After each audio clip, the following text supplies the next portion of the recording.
All right, let's jump right in. We're going to talk about a pretty ancient and, for a lot of us, a really radical idea. It's this perspective that our reality, everything you see and touch, it isn't solid at all. It's more like a shared, sustained dream. So let's start right there. I want you to ask yourself a question. Just look around you, wherever you are. That chair you're in, the device you're watching this on, the room itself, it all feels pretty solid, right? Permanent? Well, what if it's not? We're about to challenge that foundational feeling. And this is the core of it, coming from the source material we're looking at.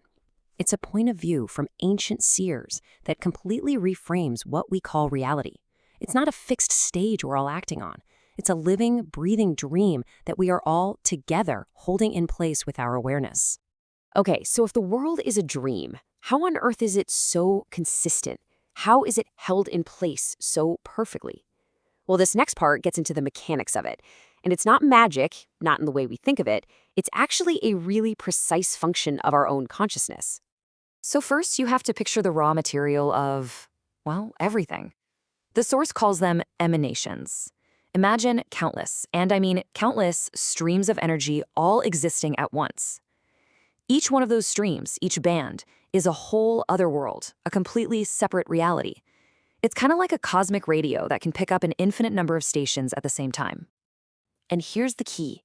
Our awareness, our attention, it acts like the tuner on that radio. Fixation is just the act of locking onto one of those stations, one of those bands of energy. By focusing our attention there, we crystallize it. We make it seem solid. We make it the real world, while all those other infinite stations just keep playing in the background, unheard. But here's the thing, we don't do this alone. It's a massive group project. From the second we're born, our parents, our culture, everyone around us teaches us which station to tune into. There's this unspoken global agreement that this frequency is the real one, and that shared focus, that's what makes our world feel so stable and predictable for everyone. And here's the twist in the story. According to the sorcerer's view, that stability, it comes with a pretty big price. That shared agreement, it becomes a kind of prison for our perception. It's a spell, woven by all of us, that locks us into one single possibility and makes us completely forget that any others even exist. So, if we're all locked inside this prison of perception, how could we ever know anything else is out there? Well, the source material points to something we all do every single night that gives us a major clue: our dreams. Think about it. When we're awake, our focus is stable. It's locked in place by that collective agreement. The world feels solid, predictable, but when we go to sleep, that agreement just dissolves. Our own awareness is set free to wander, to drift between those other stations, other frequencies. And that's why dreams feel so strange, so fluid and shifting.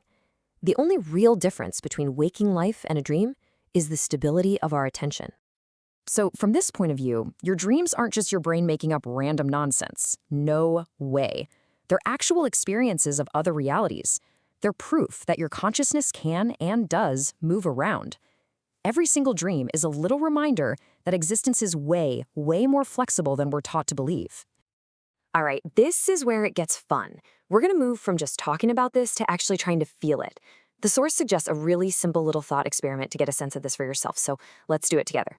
Okay, so right now, wherever you are, just pause. Take a second and just look around. Notice the details. Now, let's just play with an idea. What if this moment, right here, right now, is just a very, very vivid dream? You don't have to believe it, just suspend your disbelief for a second. And imagine, you are the one dreaming all of this. As you just hold that thought gently without forcing it, just notice, what starts to shift? Does anything change in how you perceive the room or yourself? The source says you might notice some subtle things. Maybe the hard edges of objects look a little softer. The air in the room might feel more alive, almost like the world itself is breathing. And it's not just outside you. Even your own worries and fears might feel a little less solid, a little less permanent. You know, like in a dream, when you know you're just gonna wake up. And that is the core feeling of this exercise.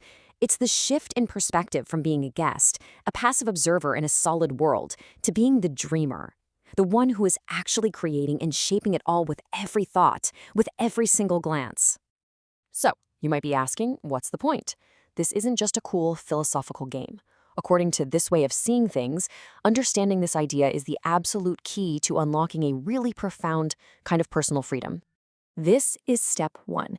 The moment you truly get it, even just for a split second, the moment you recognize that reality is pliable, you start to break that spell of perception we talked about. You start to take back a power you probably didn't even know you'd lost. And this is that power. It's not about bending spoons with your mind or anything like that. It's something way more fundamental. It's the power to consciously choose where you place your attention, your focus, your awareness. Now, just think about that for a second. If our attention is the very thing that crystallizes one reality out of an infinite sea of possibilities, then what does it really mean to have control over that attention? What else are you really choosing? And there it is. That's the ultimate implication. The source is saying that choosing where you place your attention is literally choosing which world, which reality you're going to inhabit from one moment to the next. So that's what we're left with. If you are the dreamer and your focus is the tool that shapes your dream, then the only question left is a very personal one. Which world, which reality will you choose to dream into existence?